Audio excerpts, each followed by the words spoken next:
Hey there guys, I am the Sixth Machine and welcome back to another Warhammer video. So in a somewhat out of left field reveal today, GW have shown off a brand new, upcoming Army of Renown.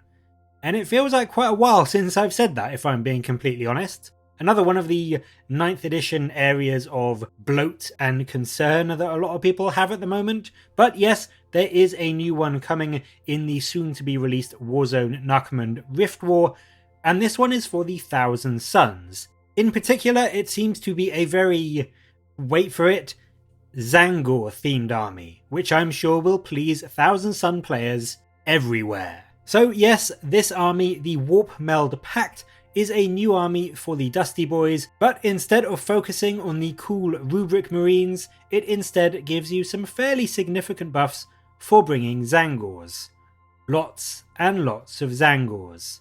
I guess the combat patrol isn't selling very well.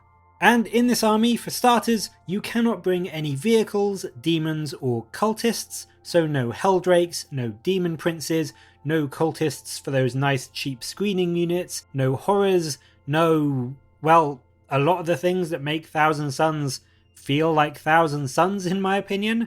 Instead, you can ignore the mere servants rule, which means that you can bring as many Tzaangors as you like. And then when you take this army, you not only lose the Brotherhood of Sorcerers rule, which if you remember gives you +1 to cast and that 5-up invuln, and you are also locked into using the Discipline of Change. You can't use the Vengeance set of powers. So far, I mean, it's incredibly restrictive, but what do you get in return for all of those sacrifices? Well, you get the Touched by Tzeentch rule, and what this does is that your Tzaangors, your Spawn and your Sorcerers gain their 5-up invuln back. Nice, thanks for returning rules that you literally just took away. And then on top of that, you get a 5-up shrug against mortal wounds. Pretty handy against other psychic heavy armies, as well as things like the new Nids, which can pump out dozens of mortal wounds a turn. And then also, in a genuinely nice little ability, every model with this rule can make a normal move of 6 inches before the game begins. So you do get a decent little bit of extra mobility to move up and, get your forces closer to enemies for some charges or to go and grab some objectives or that kind of thing. It's overall not bad as far as rules go. The extra move and the shrug are nice. It just feels weird to get that 5-up invuln back after they take it away by removing Brotherhood of Sorcerers, and then also losing that +1 to cast is a huge deal for Thousand Sons. So there is genuinely a big hit to the power of your psychic phases when you take this Army of Renown. Now obviously this all means that things like Rubric Marines are just kinda crap now, losing their 5-up invuln as well as the bonus to their casting, and not gaining any of these new benefits really does mean you are never going to take them. You are very much pushed towards going incredibly, if not totally, Tzaangor heavy, with maybe some Spawn and Sorcerers and Mutolith Vortex Beasts to help round out the list. It's honestly really quite restrictive, I think, and to be honest, the rules don't really make up for the losses that you have to bear in order to use this force, I don't think. On the plus side though, your Tzaangor Shamans do now generate Cabal points for you, so that is a nice way to make up for some of the hits that your army build may take, and means that you can still be generating a good few Cabal points over the course of the game. In addition to this, there are of course a few key new Warlord traits and abilities that they show off, the first of which is the Manipulator of Reality Warlord trait, and this lets you choose 3 Tzaangor units and redeploy them in your deployment zone before the game begins. Maybe it's just me, but you already have pretty much an army-wide free pre-game 6-inch move, so letting 3 units redeploy is kinda meh, especially since the redeploy has to be done after you make those moves, so you can't even redeploy and then move up 6 inches somewhere. It just seems very counterintuitive to me. Like, why would you want to use this when you know that you can pretty much move your entire army up 6 inches anyway? Like, the redeploy to the other end of your deployment is potentially quite useful, but realistically, is it worth doing that on 3 units when you know that you can move 6 inches to move up the board or go grab objectives or just redeploy to get out of line of sight anyway? with that move. It seems a bit wasted to me.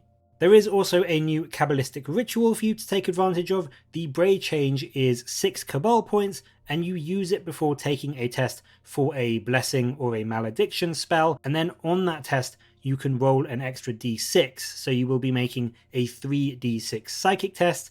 This is really good and will pretty much guarantee you getting off those key spells when you need them. But on top of that, it gets even better, because if the result is a 10 or more, and it doesn't get denied of course, then you can select a Tzaangor unit within 9 inches of the Psyker, and if it has the Bray keyword, so your Tzaangors, you can return 2d3 models to that unit, or otherwise if it doesn't have the Bray keyword, you can return d3 models to that unit.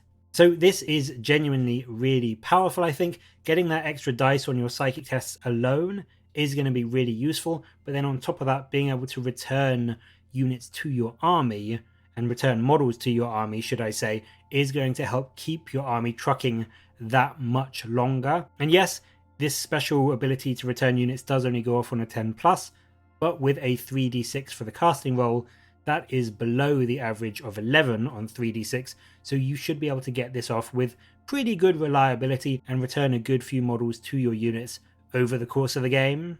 Finally, they also show off one of the 7 new stratagems that this army can use. The Ephemeral Existence strat is 1 CP, and in your movement phase, you can select a Warpmeld Pact Tzaangor unit, and until the end of the turn, when it moves, advances, falls back, or charges, it can just flat out move through models and terrain without penalty. So this is going to be brilliant for hiding a unit as you get up the board before getting off a sneaky charge, or just getting to that objective which is behind some terrain or whatever, or falling back out of combat and not being surrounded by a big squad of enemy units so you can't. It is a really nice ability, and it's really cheap at 1 CP as well. This is going to be one of those stratagems that is going to really help you dictate the flow of the battle and control the movement of the battle a lot better, which in 40k is a really important part of winning. So I think this is a great stratagem. It's one of the big wins from what we've been shown so far, and for being 1 CP, I think it's going to be one that you use a lot if you use this army. Overall though, I think this army is pretty meh. I don't think it's honestly what people wanted. I don't think it's particularly cool or unique or fun, especially compared to some of the other armies of renown that are out there. And quite frankly, whilst it is probably around the level of power that armies of renown should be, it doesn't strike me as being competitive compared to all the other options that you can currently take in 9th edition games. So, I mean, will it see much use?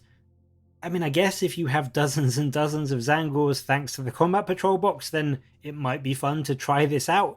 But personally, this just seems really low effort from GW in my opinion, and it doesn't really give you enough to make me want to give up the cool Rubric Marines and all the demons and vehicles that you could otherwise be bringing in a Thousand Suns list. But as always, what do you think? Do you think this Army of Renown is worth a shot, or is it just a cheap way for GW to sell some more combat patrols? Let me know in the comments below, and as always, thank you very much for watching. Please do like and subscribe for more Warhammer content from me, but until next time, I will catch you later guys.